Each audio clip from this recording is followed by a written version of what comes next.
This episode is brought to you by Stash Blend.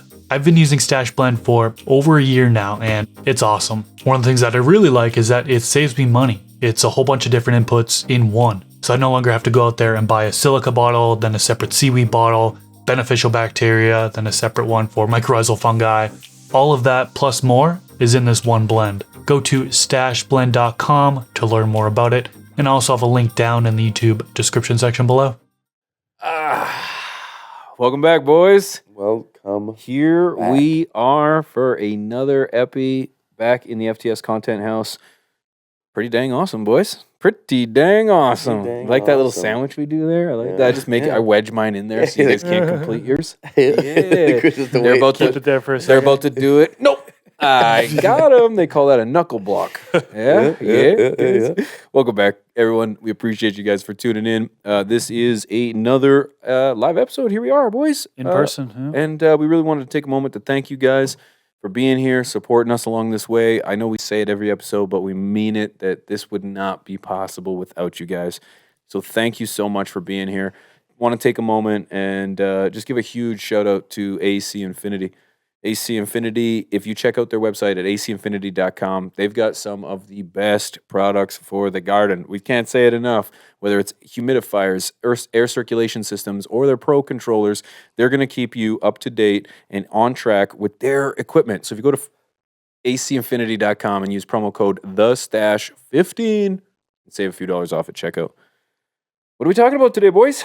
Talking about how we dealt with these mics. I mean, What? we're What? struggling It was with actually these fine until he touched it. I didn't. It again. started coming so now down. He's 40 minutes. blames it on me. holding this microphone. He blames it on so me, but there will listen, be no I'll do hard it. cut. This is going to be bear with this the whole episode. I'll do it. So, Rob, what have you learned over the course of the last 45 seconds when I told you not to touch the I microphone? didn't touch it. For one. For two, I like to hold it. I feel like I'm in a band. I feel like Axl Rose.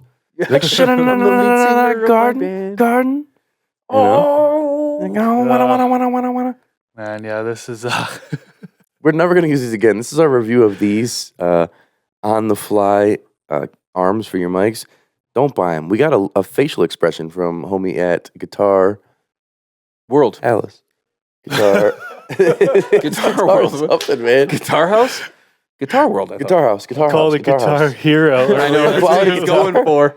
That's what he was going Quality for. guitar. We've Guitar learned Center. Guitar Center. Yeah, At Guitar Center. the microphone stands is just one thing that we've learned over the course That's of I was this. trying to transition. You got it. You got That's it. the topic for today. We've learned an awful lot this weekend when it comes to trying to keep a bunch of hooligans in one place. But when it comes to gardening, I really think that a great conversation that can be had are some of the craziest, or maybe the most memorable, or just the most things you've learned. I think that's a better way. The most things you've learned as a gardener, as a grower, as a human being. After I've been growing since 2011, maybe 10. So I'm coming up on 12 12 years? 12. You were longer than that, didn't you? That's when you started fully Uh, indoor. You never well, did any no. outdoor. Okay, so I would have started maybe 2010, Yeah. 2011. Yeah, It was 13. right in and around there. Yep. 13 year. Yep. It was like my second last year of university, so I graduated in 11. So Graduated from preteen to teenage. yeah, matured. Good. That's Yeah, good. That's good. Yeah. So I myself 12-ish years. I know you've got a million. Been growing for about 47 years now. Technically, in all technicalities, probably about 15 years, maybe 16 years total. But successfully only more like 12. Months. 12 months Yeah. recently, as of recent, since I started watching this show. I can't wait to get professional. Yeah, but it's been more something that, like, because I sacrificed so much in my garden for content, I had my routine changed so much, my process changed so much. I didn't really find a successful point for the first, I'd say, 6-7 years that I would measure successful, of having an abundance of the I liked. So I'm going to throw 13 years, 12 years, at the same time. Yeah. Ballpark. Chris, how long have you been growing? You're a little bit older than both of us, so is your That time? doesn't mean Papa? nothing. No, it's He's your- like, just what, a are you number. trying to say, Papa? man? What are you trying to say, Papa? well, hey, I'm the short guy. Okay, let me take my digs where I'll get them. You, how many years you got? Just hit 13. 13 years. Oh, Started so- in oh, we are 2010. Yeah. Oh, okay, so we all are in and around the same. Look at that. Yeah. Well, yeah, I like that. I'm actually proud of that. I feel like we've all kind of Yeah. hit this milestone together. And then we have our reunions with like, boys, it's been 20 years. It's been 20 years. It's like a high school anniversary. Come on, fellas, let's celebrate. You know, I'll put my teeth in and we'll go out and we'll turn up. We'll go to a grow store together. You know? And just we should take a photo of ourselves in front of a grow store now, and then in 10 more years we'll go back to that same grow store and we'll take a picture again. Hell yeah, when it's like a Save-A-Lot We'll try to mimic grocery the same store. clothes. Yeah, it's turn into a grocery store. Yeah, a spa. Yeah. Well, this was a dispensary. Yeah. Personally, man, the not only have I grown as a gardener over the course of the last 10, 12 years, but I've grown as a human being. And that has really impacted my gardening skills, because one of the biggest things that I learned right off the start that's really just carried with me, and it's really just turned into my mantra or my calling, my message, if you will, is that I realized that you don't need to be a botanist. You don't need to be smart. You don't need to be good looking You to could be be able. dumb and You ugly. can do it, and if I can do it, And you so can can you. grow. I realized love that you don't have to be. You don't have to know a whole bunch of stuff. You can really just get away with planting a seed and watching this thing grow, and you can produce what I'm going to say is the best medication by doing it yourself. And when I realized that, that's when I thought, you know what? I need to spread this message to everyone. I want every mom, pop out there. I want every grandma and grandpa. I want everyone who's struggling with an illness or an ailment, or anyone who's just looking for a good time to relax and find zen, to know that you can garden and you can have the best time doing it. So, Aunts and uncles too. yeah, aunts and uncles too. Yeah, We give a shit they're about you. important, but it's like anyone can do this. Anyone can do this, and that's probably one of the biggest things I learned right off the bat. Well, especially when a lot of us overcomplicated it to start, like majorly. And still to this day, I feel like compared to others, they're gonna be like, "Geez, you're doing the most." And it's like, yeah, well, I like the results I'm getting, so I'm doing what I'm gonna do. Don't talk trash. As where others, you go and it's just like the KISS method is beyond implemented. Like it's almost embarrassing. Where it's like, I put all these hours in. You got this. This is what you produced. And like, yep, in that space over there. You're like, you son of a bitch. Like, that's where it does kind of humble you over time. You realize you can simplify your process and still get really good results, given certain circumstances. I feel like it's one of those things that can get you a little cocky over time. One thing I learned over time is wins. Count your wins and your losses. Don't sit there and think that you're just the best because you've had multiple good harvests. Something could come up and it could literally knock you off your horse. And not literally, but figuratively, and make you almost want to quit. But then remember the wins you had too. You'd be like, man, you know, I grew dank bud before. I had great plants. What's the variable that's messing this up? But the same factor as you're getting all those wins, remember that loss to keep you humble. So you know that the next time, stay on your game. Don't get lazy. Don't skimp on something. Don't cut corners. Keep hustling. A lot of people, I feel like, get complacent in the garden, and it turns into I'd say a minimalistic routine, and then they get the minimal results. And then they're like, oh, I don't even grow anymore. What's the point? It's like, well, you quit. Put in effort. It's your own fault. You know? Yep. Yeah. One of the biggest things I've ever learned is that there's so many different ways to grow the plant. You know, I mean, I started out just thinking it was kind of one way to do it. You know, you get the bottled nutrients and you need those in order to get the plant to grow and be successful with it. And that was the best way to do it, and the only way to do it really, in soil and all that stuff. And I quickly learned that there are just so many different ways to go about it. And YouTube really opened up my eyes, like seeing content creators before I started, and learning off of them. But just seeing that there's so many different styles, but beyond just growing in soil with Fox Farm nutrients, for example, cocoa, DWC. I mean, the list goes on and on and on. Organic, natural farming. You know, so it's like it's definitely a big thing that you need to learn at some point in your growing career. And people learn that early. You know. Yeah. Something that you kind of just touched on there is one thing that I kind of learned from you, in fact, is that you don't always have to grow monsters. That was something to me where pre 2019, 20, everything I grew, I felt like it had to be the biggest, fattest, juiciest plant that I'd ever had. And you did a video, and we've talked about this from time to time. You did a video on your garden talk that why I grow small plants. manageable, space, time, effort. These are all things that change when you decrease the size of your plants. And maybe if you can correlate that to the change in the size of your garden. You don't have to have a massive garden. There was a time I know you guys do this regularly. I think you're ludicrous, but that's growing 15 plants at one time. To me, that was absolutely bonkers. I bit off way more than I could chew. And then, I learned, wait, it doesn't have to be monster plants. It doesn't have to be a ton of plants. Find something that you enjoy. Find something that like checks your boxes and grow it and enjoy it. Yeah. So, Yeah. And you don't have to max out yield. Like, I mean, you don't have to max out like wall to wall, max out your grow space. well, you need 1 gram per watt. You have to. You have to. People are really stingy when it comes to that. You know what I mean? As far as maxing out your grow space, I think we hear about it a lot being content creators and putting ourselves out there and showing our grow spaces.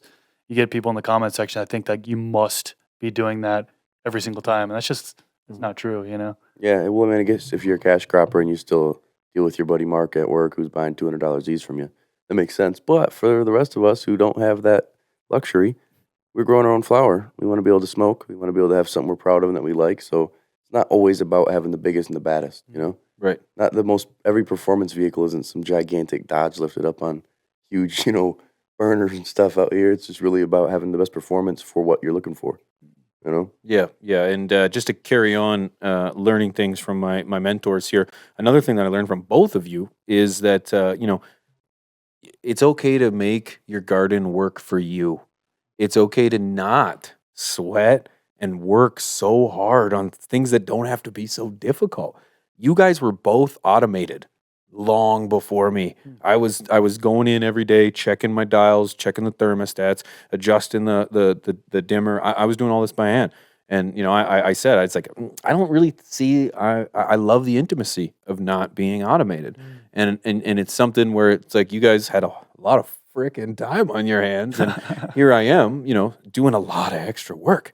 And I was resilient to it. And it took me, probably about 9 months to a year before I thought, I'm going to dabble in this automation stuff. And it's not that it takes away the intimacy. The intimacy is still there. I'm still passionate about my time in the garden. It's just now I can focus on things that really matter. I can focus on trying to harness those terpene profiles. I can try to harness those trichome expressions, rather than scrambling to manage my humidity or freaking out because I'm at 90 in the tent, So, I that's what I've learned from you guys. I can't imagine what people in the audience have picked up from us over the years, and I didn't invent any of this information. I learned from people before me. Even I invented it, and I'm glad that you give me homage. That's good. No, it's learning over time amongst your peers and finding things out. I think that help you to change up your own process in a way that you're inspired by. You're like, oh man, I see the application, I see the result. I want to try that. It's a no-brainer, especially when it's Motivated by someone you can greatness. relate to. Yeah. Totally agree. Yeah. One thing for me that I've started to learn more recently, actually, more than over 10 years, is not every cultivar is meant for extraction. So sometimes you grow for trichromes. Damn, he corrected himself. I never would have let that down. I should have kept it going. Never would have let Shout that out to those of you who were like, what? Trichomes. What's wrong? What do you mean? It's trichromes. So You got the chrome, right? trichome. Now this is where when you're growing, not all of them are the same. The heads vary. Some you're gonna have the glands that are just more oily and fat and ready to be harvested, so to speak, and others that want to be burnt. And I think that not burnt, right? Not the best way to put it, but Yeah. consumed. Consumed. And you'll see there's people will say, oh, this is a wash strain. Cultivar is really not like but just wash strain is what it sounds like. But it's something that they're going to necessarily smoke. They're going to use it for turning into bubble hash and then potentially pressing because it's going to be more resinous and it's going to be something that extracts larger. Meanwhile, the flower may not yield as much. But you could have one flower that produces, let's say, a pound of plant even, just on a high level. One that does a QP of plant, but get more extraction from the QP. So get a higher percentage of return in that sense. So you can't just assume this one's gonna be massive for my bubble or for my edibles or whatever just because it's a bunch of flower. That's plant material. And I've started to realize that if I really want to have some good rosin, I got to get cultivars that are known for extraction, not just get something that's like, oh, it's dank, it tastes really good as flower. It should extract good. I'm not going to waste my good flower that I could smoke compared to something that literally was bred for extraction. So it's really like knowing more about the use of the genetic. That's something I learned. Yep. I learned it that with my trichromes and my microphone. I had one, but I forgot it. What the fuck? Trichromes threw you off, man. It's tough. It's a tough one. I totally get it. Oh, no, I found it. Okay, good. Brought it This is back. more of a personal preference. One thing I've learned over the years, personal preference, I prefer photo period over autoflower. Me too. You know, I mean, I still grow it autos from every now and then, but like, you don't know unless you try it out, right? And I think over the years, I prefer photo period, just being able to have that control of the light cycle, and you have the more flexibility. You can grow the plant, veg it for as long, and shape it as long as you want, and then transfer to flower. You know what I mean? It's just I totally prefer that over being restricted to that time schedule to get the plant the way you want it before flower happens. You know what I mean?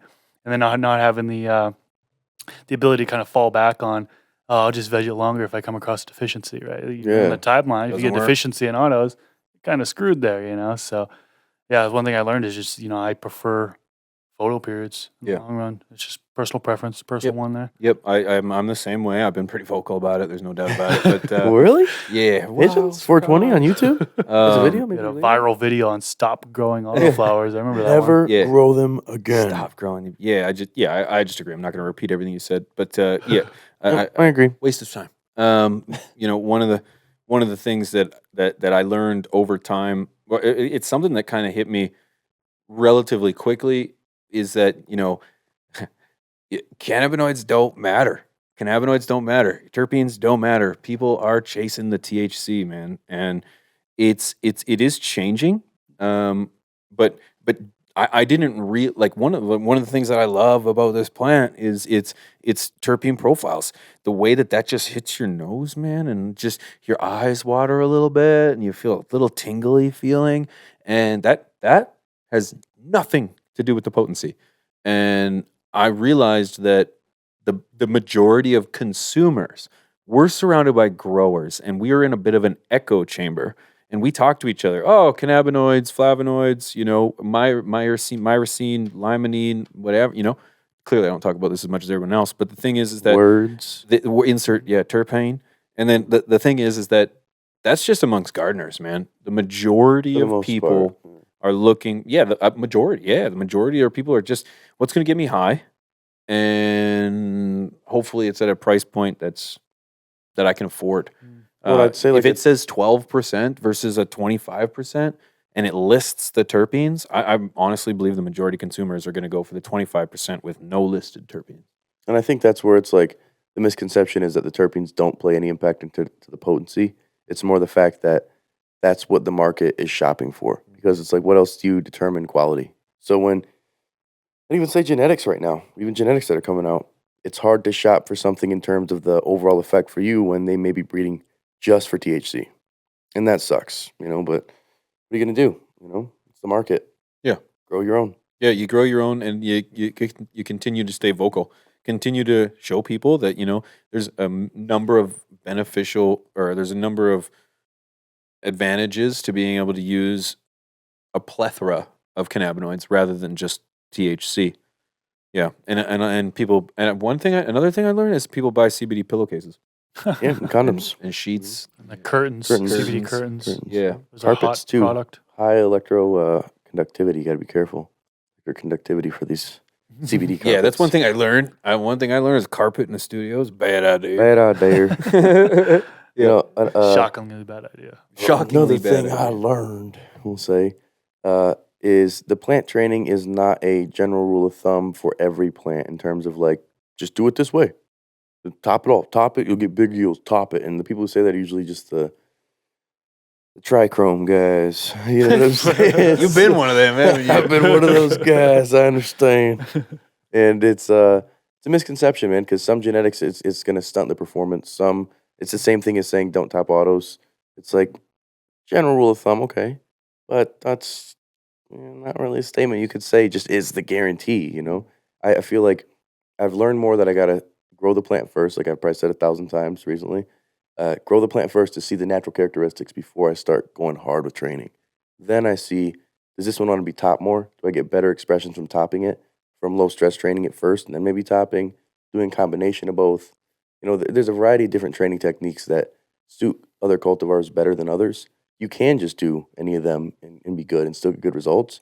But I've just noticed that over time, I can see a certain process for my training that works better for this one, better for this one, better for this one, and I can attack everything in the more like accurate way where I can predict my results. Where like, no, I'm like, it's gonna get more vertical. I want it to get more globe shaped, things like that. Versus before, I was just like, top it, then top it again, and then top it again. You want to get more? Top it again, dude. Yeah. And then after that, if it gets to the side, you just top it again over here. Yeah, that Yeah. kind of leads into one of the biggest things. I like how we just keep saying that. Another one of the biggest. Another one of the things My that name I is learned. Pigeons, and I'm an alcoholic. As I'm drinking apple juice out of a Miller Lite This bottle. is a NA. Okay. No label. One of the biggest things I learned was that there's a lot of I might have just segued into another one because I forgot it, but there's you mentioned the topping, and it's like there is a number of things that people do that are almost void. Like we just do it because it's been being done for all this time. And I think, flushing might be one of those things. 48 hours of darkness. 48 hours of darkness might be Ice one on of top those my things. plant. Topping your plants. And that's kind of where I was going with that one. Is like I can't listen to me. I got a video out there telling you why you shouldn't top your plants. Yeah. I'm always out there telling you what you can't do. He works for the Anti-Topping Corporation. Yeah, owned by Autoflowers Inc. Funny. I just like to be vocal, man. I like to break the grain, or go against the grain. I feel as if, for the reasons I'm about to mention, people are doing things that I feel they're only doing because someone else said do it, and not because it's really showing to have any real benefit. One of those things is topping your plants. I seriously believe you do not need to top your plants. Sure, there might be a circumstance, you've got a cultivar that got too high. She's too close to the light. You need to make some dramatic changes. Yeah, sure, chop her in half, maybe. I would prefer to bend it, but each to their own. You don't have the space to bend it. She's 6 feet, whatever. But as a rule of thumb, tops will produce simply by just bending the plant over and exposing those other nodes to reach up, or not nodes, sorry, those other branches to reach up to the sky. Give her a little. How do you do? How do you right? do? That's it. Yeah, you don't need to top. You just how do you do? And I think that like topping and flushing and dark periods and you can't train autos.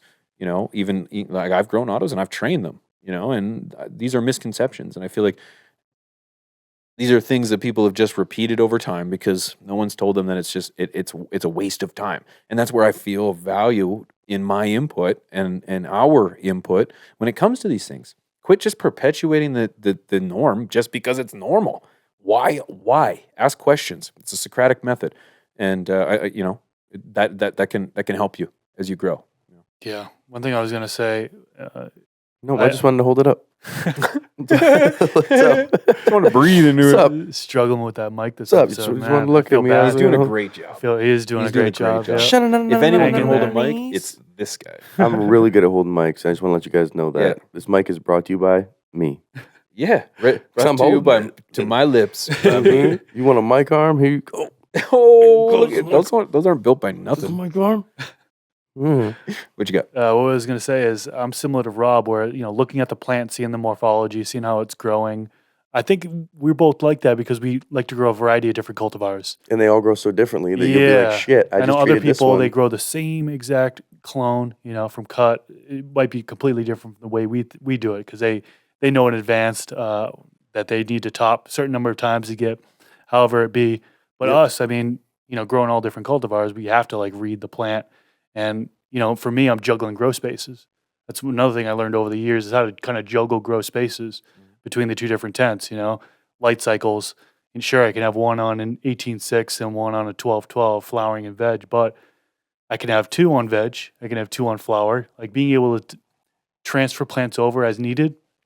So veg in one plant, some plants are going to grow taller than others, right? Some are going to be ready for flowering before others. So having that flexibility and not just having flexibility in that way, but having flexibility in so many different ways. Fuckability? Flexibility. Did I say that wrong? No, you're really close. We've all had- Really close, huh? We've all been consuming NAs tonight. That's the a little Boston bit. accent coming out. Yeah. I want to see the closed captions on that. Flexibility. Flexibility. I'm glad you caught that too, because I couldn't I hold know. it. But this happens so many episodes. People think it's scripted, but I was gonna say how I've learned to manage my garden and have perpetual gardens. So you start just talking. I Yep. could have just let you keep going if you went into the Oh, They've man. got to have good fuckability or forget it. Okay, I got 2 kids. Okay. He's got to be able to. Oh God, That's funny. we're recording a podcast here, right? This is the podcast. Wake's even back God, there fucking he's choking up. Looking through the tears. Flexibility, yeah. perpetual Flexibility. side. So to bring it back, Well, having the flexibility of being perpetually growing. A lot of people don't do that. They shut down. You know, I mean, you've done it seasonally because you have enough. Yeah. Some people- I'm sorry. He's still the flexibility. We'll have to censor that for YouTube purposes. the one time you swore, you gotta censor that. Oh yeah, YouTube is nuts, man. This guy You gets know how it is. You know, Okay. somebody, some stickler who had his notepad there was like, someone in Cali somewhere. pissed. Oh, pissed that we just laughed. Done so good, so many episodes. Tell this one because Chris had to swear. But the thing with a perpetual grow is that timing is so damn difficult to get down when you're first starting because it's like, all right, I'm going to pop 36. Well, what I'll do now is I'll do 12 here. I'll wait 4 weeks. I'll do 12 here. I'll do this 12, 10 here. Well, then 4 die, or then all of them turn out being female, or then they grow faster than you anticipate, or the flowering takes longer than you expect, or so many variables, man, come into place, and that you never end up having that great second harvest because the staggering situation. I had like 3 to 4 harvests that were just like, meh, because I kept trying to get my next one better. And I'm like, I got to pull this because these ones are so big that they got to go into flower now. When you have a smaller space and you're limited on your growability, it's tough to have the options that others would have in a big warehouse or in a commercial setting or in somewhere that you don't have the restriction of a 4x4 freaking grow tent we just had a great video explaining that, where I can't do anything once it hits the walls. Once it hits the top, I can't do anything. So I'm a big proponent on learning to get that SOP, that process, to learn to get to the perpetual grow before you decide to be somebody who's like, I'm going to grow 36 plants, I'm going to grow 90 plants, I'm going to do all this, because good luck harvesting all those plants, for one. By For two, yourself. keeping those genetics around, because you may not be able to clone the right ones properly or the right phenotypes. And 3, even dealing with trimming and like the whole process is just a lot to chew. It's a lot to chew. So learning to have a good perpetual grow, that's one of my biggest things for me for success. And 10 years of growing, of the lessons, the losses, you know, it really has brought me to the point now where it's like, perpetual, yeah, everyone should do it. But it's like, man, it took me years to It's get a to that point. big step to take on. Yeah, I Absolutely. remember. Like I used to be a part of forums. I was a blogger before I was a vlogger, if you will. And I remember, you know, that was the goal of a gardener at the beginning, was to create a system that not what only works for you, but continues. It's perpetual. You know, you're never going to land in a spot where you have nothing. You know, that's a huge advantage to have. And yeah, it doesn't come overnight. Yeah. Because you got timing. Excuse me, To be you able got to have a understand. harvest like every month, you know, or every 2 weeks, every 3 weeks. Like that sounds crazy. But once you do get that timing down and you Understand the find that sweet spot, like you really can do that. But then knowing about, okay, I'm harvesting. Where's this bud going to dry at? Okay, this is drying. Well, I harvest in 2 more weeks. I don't have enough jars. All right, well, where am I going to put all those jars at now? Or the grow bags, whatever you're going to use. Sea vaults. Like, where is it going to go? That's a whole other area you don't even think about until you get to that stage. Good problems to have. Yeah. You know, to be like, man, I got all this bud. But then sometimes you end up getting some, you know, stuff that gets moldy because you don't take care of it properly, or because you got too much, you become overwhelmed. So that's one of the toughest ones to balance. It sounds easy. It really does. And But it's about as easy to balance as this microphone. Oh, Bars, son. Thank you for watching FTS. We're Bars. no, one thing that I'm just gonna keep saying. One thing that I learned. One thing that I It's learned. the 10th thing I learned. One thing that I learned, because we're gonna keep it consistent. Never have I ever. Is there ever? Is what I was gonna say. Is that there's so many variables. If you go to fromthestash.com/merch, we've actually got a shirt that says "There's so many variables." Great plug.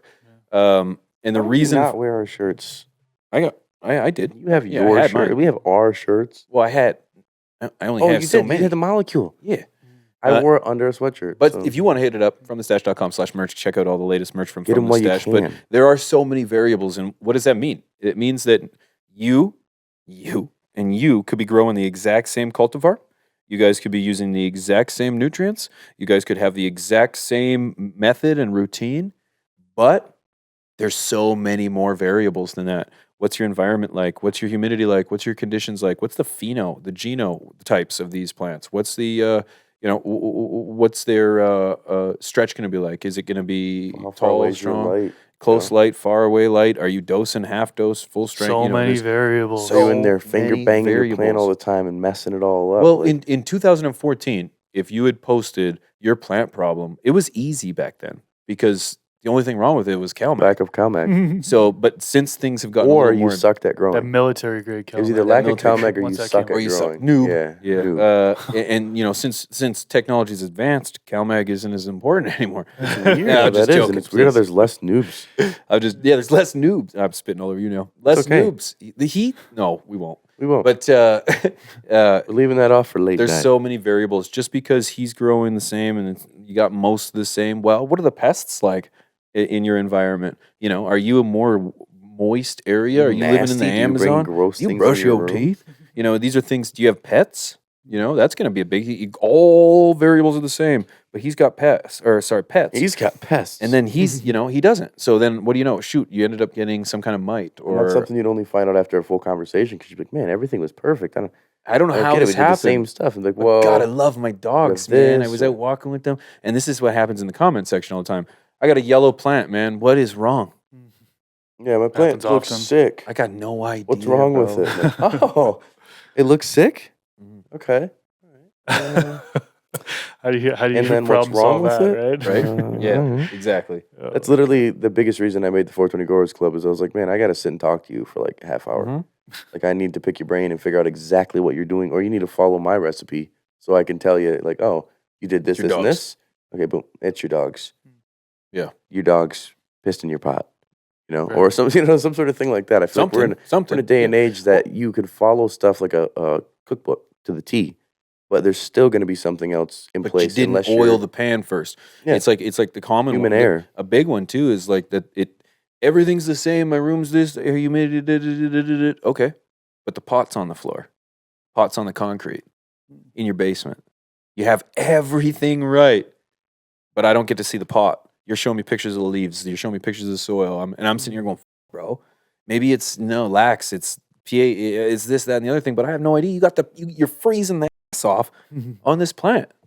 Yeah, and there'll be situations too where somebody will be like, "Oh yeah, well my power was out for like 3 days," or "Well, my pH meter was messed up, and I did have this at one point." It's like, "Oh, yeah. You should have led with that. that's that's After like, pH meter issues, I noticed. yeah." There's so many problems that can come up. There's so many even things, and like, man, how did you get that big of a yield, or what did you do? And sometimes someone doesn't even know. Like, man, I broke this branch, I duct taped it, and it was a massive cola after that. I'm not really sure what.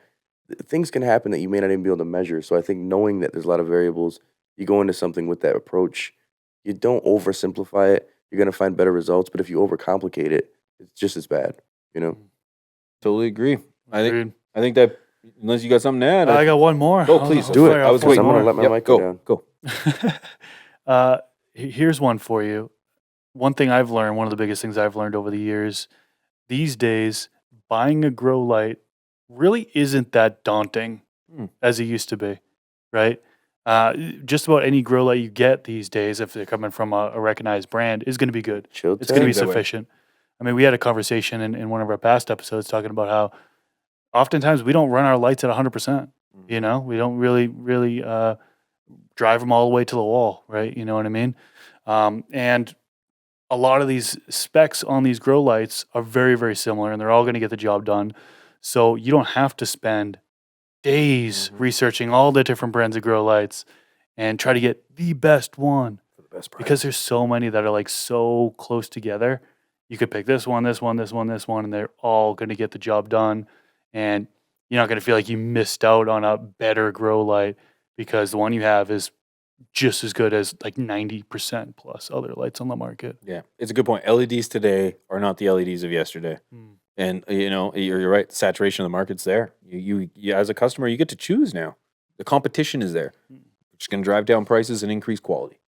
And yeah, that's a fantastic thing to be seeing in our industry. That's some pretty great stories of things we've learned over the course of a million years of gardening. I agree. I will just add, just as we out, the biggest thing that I learned about over 10 years of growing came within about the last 5 minutes, and that's the ability of plants. Thank you so much for tuning in. I want to say, make sure you go check out FromTheStash.com. We've got all the latest merch. You can check some articles and some late news there, or latest news.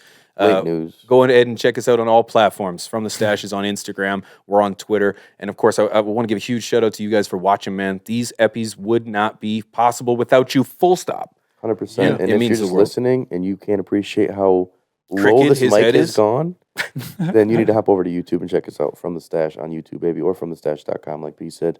Twitch. Check it out. I'm just gonna rest here like this. Much love, everybody. It's a crink. Yeah. Shout out to AC Infinity for sponsoring these episodes. It's been an incredible journey thus far. And if you head over to acinfinity.com, promo code TheStash15, you're going to save a few dollars off at checkout. And go over to IG and thank them for being a sponsor of today's show. On behalf of, I got the hiccups. I tried to hold it. On behalf of myself, Pigeons 420, this is Mr. Grow It. That's Rob from CLtv. And the man behind the myth, Wink. Wink. See you guys. Peace.